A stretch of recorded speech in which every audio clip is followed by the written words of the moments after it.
দক্ষিণ ২৪ পরগনার ঝড়খালি এলাকায় বাঘ ঢোকার খবর ছড়িয়ে পড়তেই বন দপ্তরের তৎপরতা শুরু হয়। চারিদিকে জাল দিয়ে ঘেরা, রাত-দিন পাহারা, সবকিছুই চলছে। গত শুক্রবার রাতে ছাগনকে টোপ হিসেবে খাঁচায় রাখা হলেও বাঘ কোনো প্রলোভনে পা দেয়নি বলে জানা যাচ্ছে।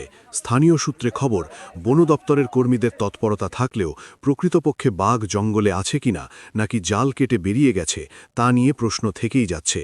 প্রসঙ্গত, বন দপ্তরের তদন্তে স্পষ্ট হবে বাঘ এখনও এলাকায় ঘোরাফেরা করছে কিনা নাকি আতঙ্ক অকারণ, সেদিকেই নজর ঝড়খালির বাসিন্দাদের। ঠিকই বাঘটা না বেরোয়, তো ফেন্সিংয়ের কাজ তো আমাদের গোটা বছরই চলতে থাকে। তো আমরা অনেকটা এখানে রিপেয়ারিংটা করেছি ও অনেকটা রিপ্লেসও করেছি। তো সেইভাবেই আমাদের রেগুলার মনিটরিংও চলছে কি জালে কোনো ক্ষতি না হয়ে ওর বাঘটা বাড়তে না বেরোয়। কিন্তু ম্যাম, দেখা গেল অনেক সময় মৎস্যজীবীরা জাল কেটে ডোঙা পাটিগুলো ভেতরে ঢুকে পড়ছে, এর জন্য কি ব্যবস্থা নেই? দেখুন, এটা তো এরকম না কি সবাই এরকম করছে।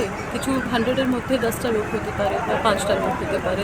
ওনাদেরকে আমরা অ্যাওয়ারনেসটা করছি, জায়গায় জায়গাতে আমরা সাইনেজেসও দিচ্ছি সো দ্যাট কি ওরা এইসব যে ধরনের জিনিস আছে ওটা না করে, কেন কি জালের ক্ষতি হলেই বাঘটা বেসিক্যালি বাইরে বেরোয়, তো সেই ক্ষতিটা না হলেই হবে। Bureau report, news Bengal today.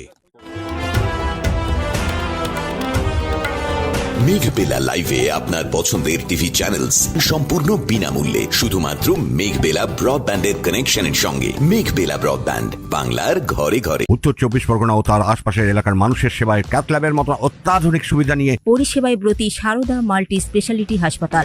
একই ছাদের তলায় মানুষ সাধারণ চিকিৎসা থেকে শুরু করে 24 ঘন্টা ক্যাথল্যাব, এমআরআই, সিটি স্ক্যান, এনআইসিউর মতো সুবিধা এবার থেকে পেয়ে যাবেন সারদা মাল্টি স্পেশালিটি হাসপাতালে। প্রয়োজনে যোগাযোগ করুন 033-2592-0730, 2593-0730, 2593-3562 ও 9331275635 নম্বরে। আমাদের ঠিকানা Royal Park, Kalyani Expressway, Barrackpore, Kolkata ৭,১২১। সারদা মাল্টি স্পেশালিটি হাসপাতাল, পরিষেবাই হোক আমাদের মূল লক্ষ্য।